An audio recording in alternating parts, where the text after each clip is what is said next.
अब एक दूसरा मॉलिक्यूल लेते हैं। विधिवत आपको एक एक चीज समझाई जाती है। देखिए, जैसे इसी कंटेनर में हमने ये मॉलिक्यूल लिया। मान लो ये, अब तो ये समझ में आ गया। यहाँ पे हम थोड़ा सा हटा के यहाँ पे लिख देते हैं मॉलिक्यूल ए और मॉलिक्यूल बी। अब बच्चों अगर इस मॉलिक्यूल की बात करो तो ये मॉलिक्यूल एक प्रेशर वॉल पर भी एक्सर्ट करेगा। तो जो मॉलिक्यूल सरफेस के एकदम कोने पर होंगे वो वॉल पर भी प्रेशर एक्सर्ट करेंगे। यहाँ वाला इधर प्रेशर भी एक्सर्ट करेगा। अच्छा, साइमल्टेनियसली वो इस डायरेक्शन में भी प्रेशर एक्सर्ट करेगा, इस डायरेक्शन में भी करेगा। ठीक है, तो इतनी पॉसिबल डायरेक्शंस हैं। तो अब जैसे और दूसरा मॉलिक्यूल है तो ये भी तो नीचे प्रेशर एक्सर्ट करेगा, ये भी तो प्रेशर नीचे एक्सर्ट करेगा, ये भी तो प्रेशर नीचे एक्सर्ट करेगा, ये भी तो प्रेशर नीचे एक्सर्ट करेगा। इसका मतलब इंडिविजुअल मॉलिक्यूल प्रेशर एक्सर्ट करेंगे कहाँ? वॉल ऑफ द कंटेनर पर, और हर पॉसिबल डायरेक्शन में एक्सर्ट करेंगे। The molecule of the fluid exert pressure due to their flowing nature. क्यों एक्सर्ट करते हैं pressure? The molecules of the fluids exert pressure due to their nature of flow. अपने flow के nature की वजह से प्रेशर एक्सर्ट करते हैं। तो अब ये आपको अच्छे से समझ में आ गया हो। अब देखो, इसी पॉइंट पर एक थे ब्लासी पास्कल। कौन थे? ब्लासी पास्कल। ब्लासी पास्कल ने एक ट्रांसमिशन का लॉ बना दिया। क्या बना दिया? ट्रांसमिशन का लॉ बना दिया। ठीक है, ब्लासी पास्कल ने ट्रांसमिशन का एक लॉ बना दिया। बहरहाल अभी पहले हम एक नेटशेल में इसको और समझ लें और प्रेशर का मेजरमेंट करने का तरीका सीख लें, फिर हम आपको ब्लासी पास्कल का लॉ बताएंगे क्या है ब्लासी पास्कल का लॉ। ठीक है, तो सबसे पहले तो इस पूरे डिस्कशन का एक नटशेल है कि अ फ्लूइड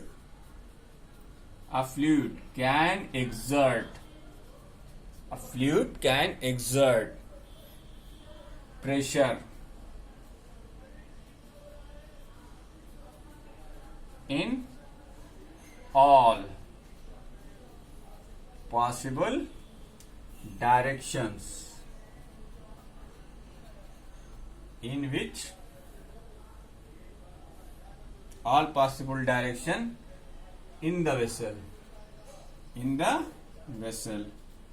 vessel की हर पॉसिबल डायरेक्शन में वो प्रेशर एक्सर्ट करेगा।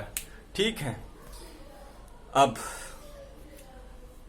तो वीडियो को पॉज करिए और इस पूरे डिस्कशन को आराम से ध्यान से एक दो बार वॉच कीजिए तो आपको समझ में पूरा आ जाएगा। फ्लूइड का प्रेशर एक्सर्ट करने का पूरा एक्सप्लेनेशन मैंने आपको दे दिया। अब आपका जो अगला टॉपिक है वो है प्रेशर को मेजर करना। How will you measure the pressure? तो pressure exerted by a liquid column, इसका डेरिवेशन एग्जाम में नहीं आएगा, तो कोई भी आदमी डेरिवेशन के लिए परेशान नहीं होगा। पहले बता दे रहा हूं, pressure exerted by a liquid column, you need not to worry about that. मैं अभी आपको पूरा समझा देता हूं। Pressure exerted by a liquid column, देखो इसे कहते हैं मेजरमेंट ऑफ प्रेशर। ठीक, कैसे आप प्रेशर को मेजर करेंगे? अच्छा, तुमने माना एक कंटेनर। क्या माना तुमने? एक कंटेनर। कंटेनर में इस हाइट तक तुमने लिक्विड भर रखा है। अब इसी लिक्विड कंटेनर के अंदर तुम एक इमेजिनरी सिलेंडर ले लो। ये क्या है बेटा? तुम्हारा इमेजिनरी सिलेंडर है। इसको तुम कहोगे लिक्विड कॉलम। क्या कहोगे? Liquid column. मतलब ये सिर्फ हमारे अंडर कंसिडरेशन है भाई, ये हमारा अंडर कंसिडरेशन है। एक P है, एक Q है, एक R और एक S। Consider an imaginary cylinder, consider an imaginary cylinder. आपके पास एक इमेजिनरी सिलेंडर है, सिलेंडर ऑफ लिक्विड। PQRS क्या है? PQRS। Let height of the cylinder, let height of the cylinder is H and density of the liquid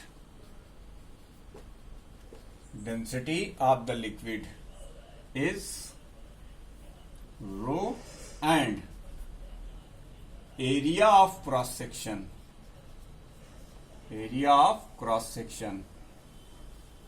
of the cylinder is A।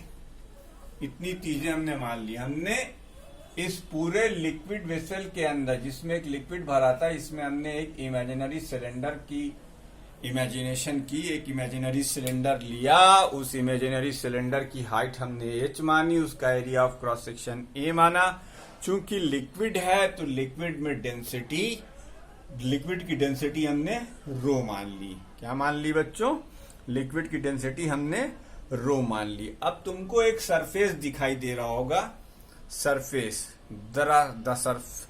अब ये जो surface है, तो अब यहां पर हम एक चीज लिखेंगे, the thrust exerted on the surface PQ, the thrust exerted on the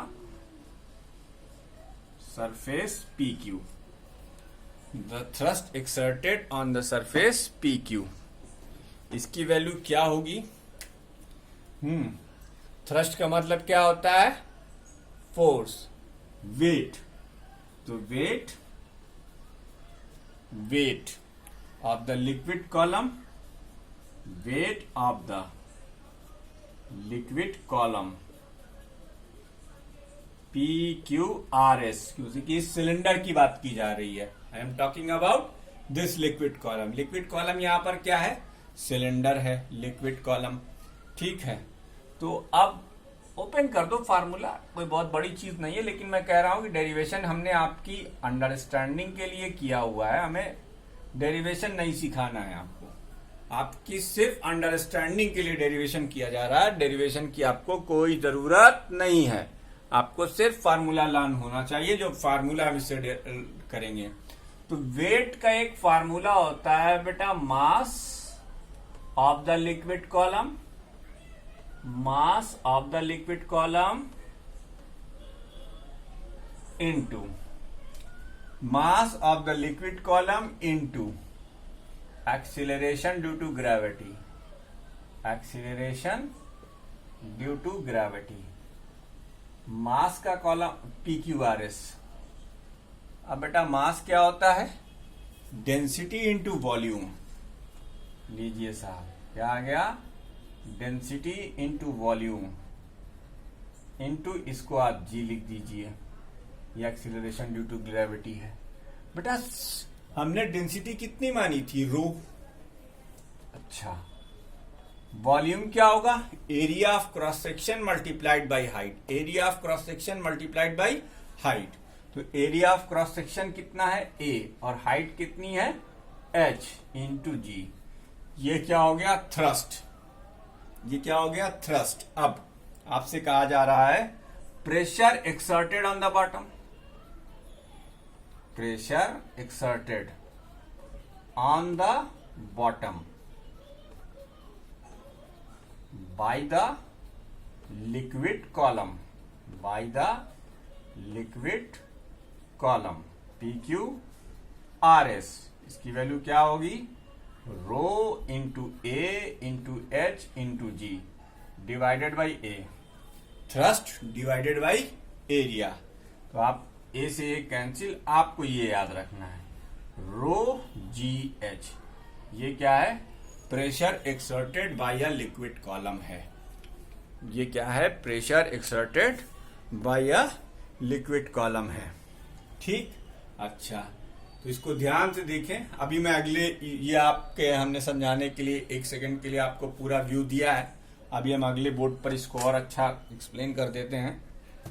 ठीक है, देखिए, तो कोई भी लिक्विड कॉलम अपने बॉटम पर एक फोर्स एक्सर्ट करता है, वो फोर्स कितना होता है, एच रो जी है। तो प्रेशर एक्सर्टेड, बस आपको ये फार्मूला याद रखना है, pressure exerted by a liquid, by a liquid, by a liquid, ये क्या होता है बेटा, density, that is rho into acceleration due to gravity, acceleration due to gravity g into height h, यानी P is equal to rho g h. ये है formula. ये liquid column से एक्सर्ट होने वाला प्रेशर है बॉटम पर।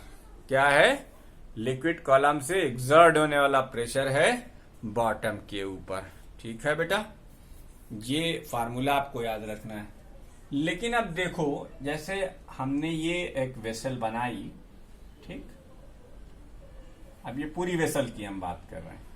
अब इस पूरी वेसल में लिक्विड भरा हुआ है, तो बेटा ये तो लिक्विड है, ध्यान से देखना, ये तो लिक्विड है।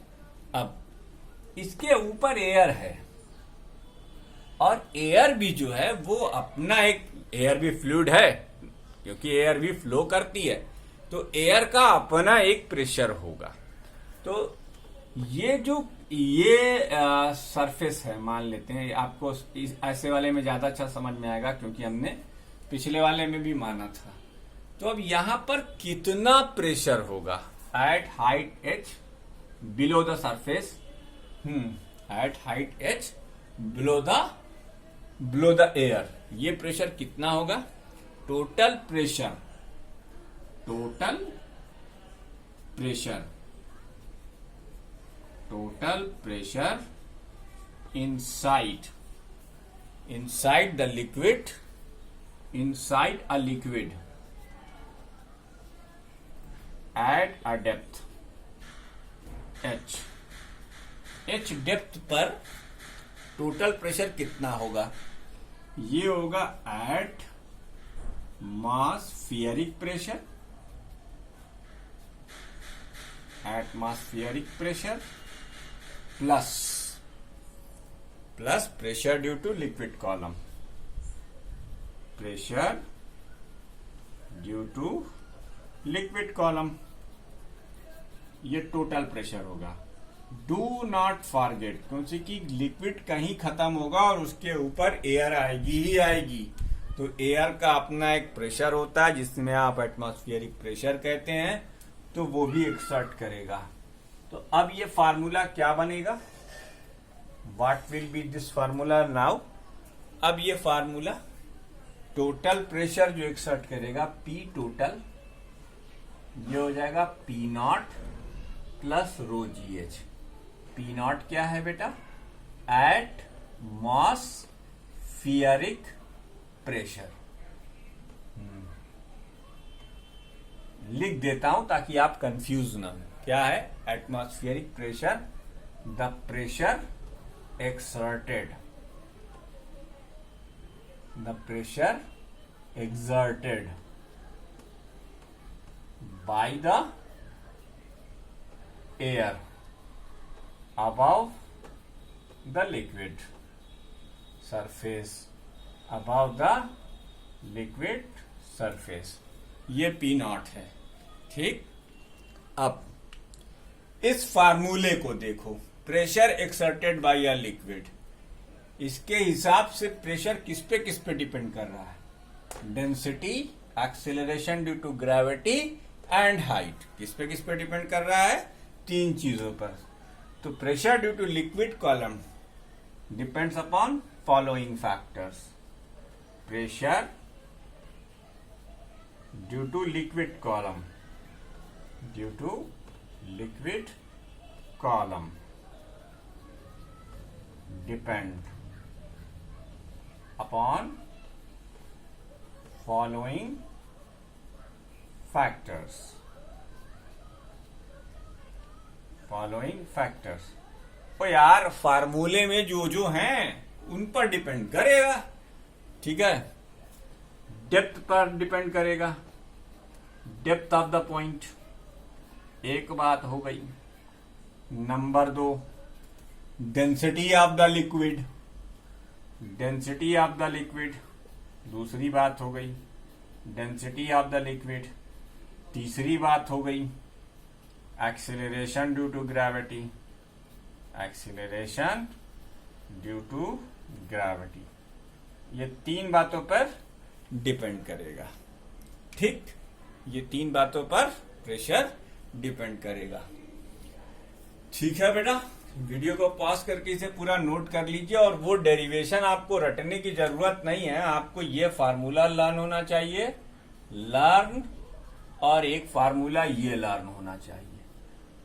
अगर गॉस प्रेशर की बात करेगा तो वो ये टोटल प्रेशर है, और एब्सोल्यूट प्रेशर की बात करेगा तो फुरियर प्रेशर। अभी जब न्यूमेरिकल्स हम सॉल्व करेंगे तो उसके अंदर आपको और अच्छे से समझाएंगे। तो आपको इतने इस पूरे 23-24 मिनट के या 20-22 मिनट के डिस्कशन से क्या समझ में आया कि लिक्विड का इंडिविजुअल मॉलिक्यूल अपनी फ्लोइंग नेचर की वजह से चारों तरफ एक प्रेशर एक्सर्ट करता है, ठीक है। बीच वाला है तो वो चारों ऑल पॉसिबल डायरेक्शंस में। अगर वॉल ऑफ द कंटेनर के पास वाला मॉलिक्यूल्स है तो वो वॉल पर भी प्रेशर एक्सर्ट करेगा, ठीक है। और ऐसे ही अगर हम बॉटम की तरफ जाएंगे तो बॉटम के मॉलिक्यूल्स बॉटम पर प्रेशर एक्सर्ट करेंगे। यानी each and every individual particle of the liquid और गैसेस यानी फ्लूइड अपने बॉटम पर प्रेशर एक्सर्ट करता है। उसी को मेजर करने के लिए हमने एक फार्मूले की अजम्पशन की। हमने कहा कि सपोज कर लीजिए कि आपके पास एक इमेजिनरी सिलेंडर है जिसकी height h, area of cross section a, और उसके अंदर हमने एक लिक्विड कंटेन करा रखा है जिसकी डेंसिटी हम रो ले रहे हैं।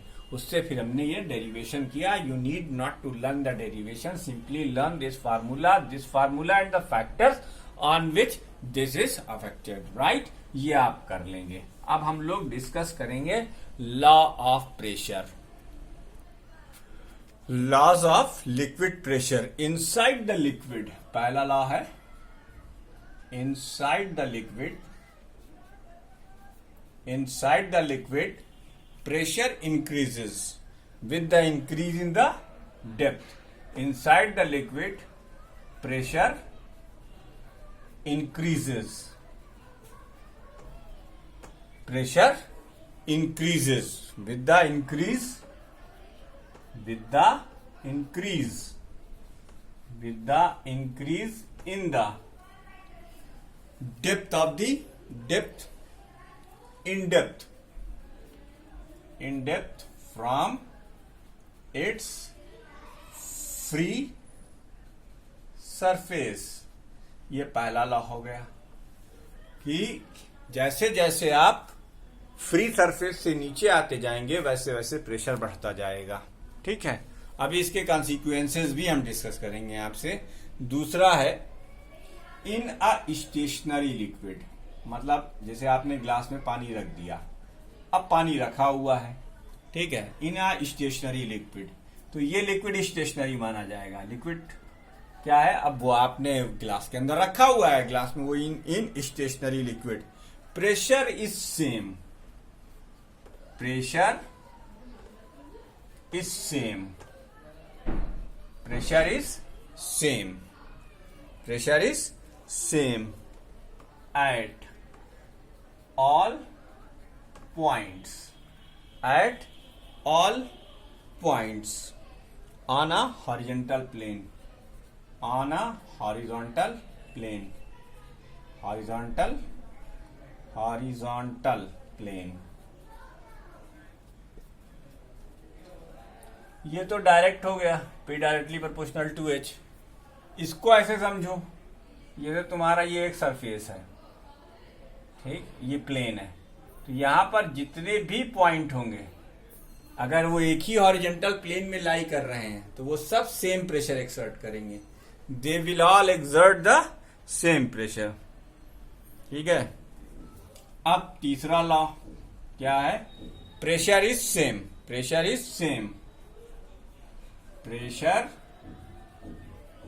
Is same in all directions, pressure is same in all directions about a point inside the liquid, about a point inside a liquid, inside a liquid. ठीक, जैसे देखो ये पॉइंट है, तो ये इधर भी P प्रेशर एक्सर्ट करेगा, इधर भी P प्रेशर एक्सर्ट करेगा, इधर भी P प्रेशर एक्सर्ट करेगा, इधर भी P प्रेशर एक्सर्ट करेगा, इधर भी P, इधर भी P, हर तरफ वो एक ही जैसा प्रेशर एक्सर्ट करेगा। ठीक है। Pressure is same, depth is different in different liquids. अगर लिक्विड डिफरेंट हो गया तो pressure at same depth, pressure at same depth, pressure at same depth is different, same depth is different in different liquid, in different liquid। क्यों ऐसा हुआ? क्योंकि different liquid की density different होगी। जब डेंसिटी डिफरेंट होगी तो हाइट सेम होने के बावजूद उनका प्रेशर अलग अलग हो जाएगा। तो ये चौथा लॉ हो गया। ठीक है। It's increases with increase in the density of the liquid, it increases with increase in the density of the liquid की डेंसिटी के साथ ये इंक्रीज करता है। ठीक। तो 5 नंबर का लॉ क्या है? A liquid seeks its own level,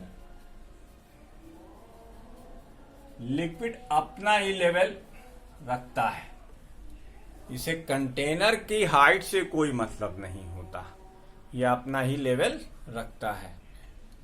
तो ये 5 लॉ थे जो लॉ ऑफ प्रेशर कहलाते हैं। ठीक है। अब हम लोग देखेंगे सम कॉन्सिक्वेंसेज ऑफ लिक्विड प्रेशर। इसको जल्दी से सुन लो। बुक में ये दिया हुआ है कि सर्टेन हाइट पर डाइवर जब समुद्र के अंदर उतरता है तो जैसे जैसे हाइट बढ़ती जाएगी प्रेशर बढ़ता चला जाएगा। जब प्रेशर बढ़ेगा तो उसके लिए मुश्किल हो जाएगी। ठीक है। वॉल ऑफ द डैम वाला एग्जांपल इंपॉर्टेंट है। डाइवर सूट और size of gas bubble inside the water, ये पढ़ लीजिएगा, ना समझ में आप पूछ लीजिएगा।